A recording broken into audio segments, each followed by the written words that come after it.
Welcome back to Morning Joe, live out of Washington, D.C. We're here in Washington at the NBC News Washington Bureau. Joining us now, Republican Senator from Wisconsin, Ron Johnson, and senior national correspondent for Bloomberg Businessweek, Joshua Green. His latest piece is on the business community's failure to play a significant role in the fiscal cliff negotiations, but I like the cover.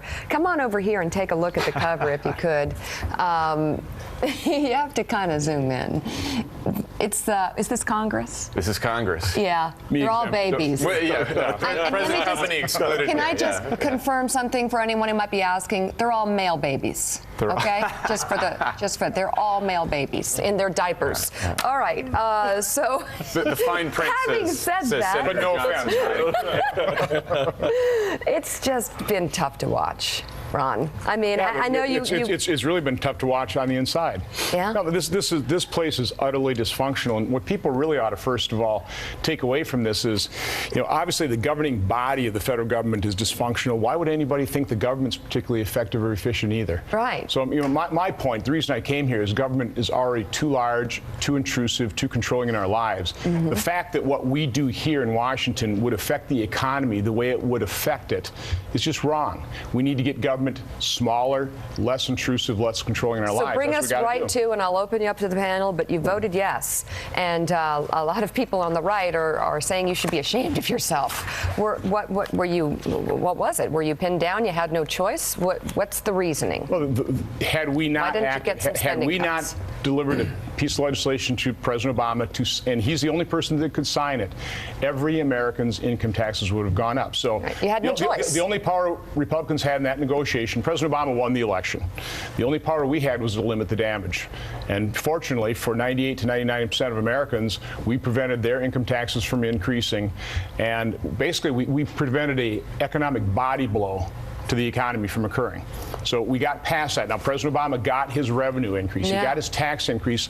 Now I think it's pretty fair for the American public to demand of President Obama, well, what's the other part of your balanced approach to deficit reduction? I mean, this tax increase will maybe close about 5% of the deficit. That leaves 95% of the deficit. President Obama, what is your plan to address that 95% of the deficit? What's your plan, Mr. President, to save Social Security? What's your plan to save Medicare? I mean, what is your plan to reduce the government's control over our lives? And the sad fact, Mika, is President Obama and the Democrats, they have no intention. As a result, they have no plan to reduce the deficit, to reduce government's control in our lives. They want to increase government's control over our lives. And let's face it, I don't know too many people that think government's particularly effective or efficient at doing anything. So that's just the wrong direction. But they're going to have to come up with a plan. Yes, they are. I mean, the numbers will kill you. The expenditures on entitlement, Medicare, Medicaid, Social Security are going to double in the next 10 years. Unsustainable. Reality is going to smack the Democrats in the face. No, it's up to them.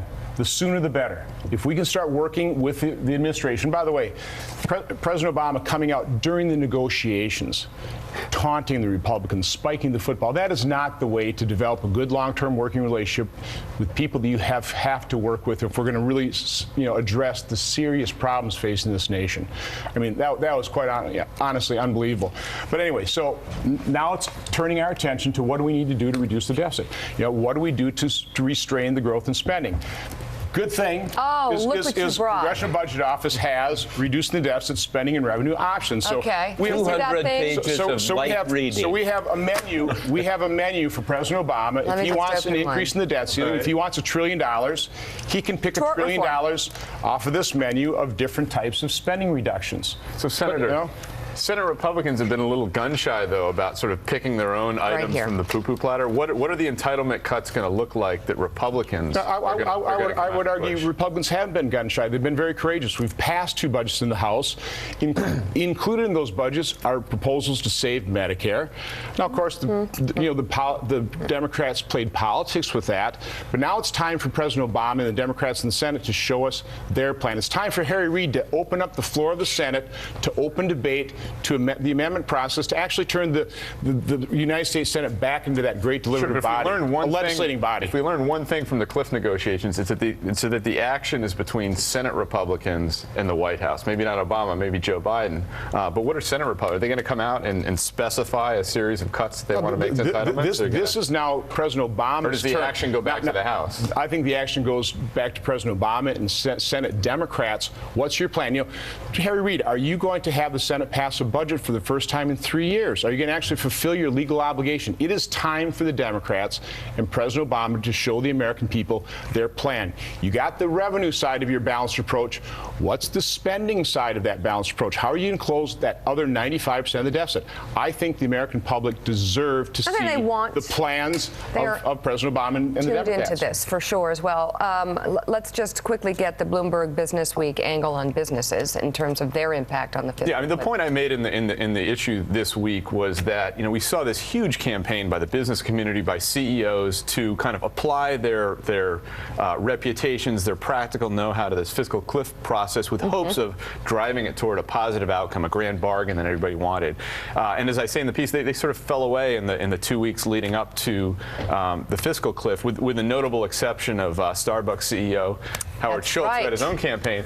But most of the legislators I talked to, including prominently Barney Frank, who I think is up next, and said CEOs, when it came to crunch time, were utterly useless. And we're just stupid, I think, was Frank's quote. You can ask him yourself. Okay. But the point is, they really need to step up this time, because the debt ceiling is a much, much more serious threat to the economy than the fiscal cliff ever was. Ron, what's going to be the leverage, though, leading up to the debt ceiling? Listen, anytime the president comes to Congress and asks permission, the authority to increase the debt burden on future generations, that is going to be a debate that this nation should have. And what's probably going to happen, this isn't going to go away. We're not going to solve this thing, unfortunately, because President Obama has no intention of solving it, hasn't given us a plan. This is going to go on time and time and time again. So my guess is what you'll end up getting is incrementally, smaller increase in the debt ceiling in exchange for, reductions in the growth of government. And I think that's the way it's going to be playing out. Time and time again, President Obama's going to come and we need to increase the debt ceiling. Okay, Mr. President, here you go. Here's your menu. Pick from the. You pick your poison. But then again, this is permanent divorce court, isn't it? Where there's going to be the endless squabbling back and forth. Obama calling you names. Because you have one side, the president and his party, that refuse to take a look at government and reduce its size. They refuse to take a look at the spending side of this balanced approach. I don't think you liked what they were offering. No, all they offer is revenue. Tell me where they've ever put down a spending proposal. They haven't. There is no plan to reduce the rate of growth in government from this president or Democrats in the Senate. That's just a fact. It's time for them to show us our plan. Okay. Senator Ron Johnson, thank you. Good luck to you. Come back soon. Josh, stay with us. No, I'm serious. I'm hoping that you all come to something. So am I. Straight ahead, newly retired Congressman Barney Frank joins us on set. You're watching Morning Joe, brewed by Starbucks.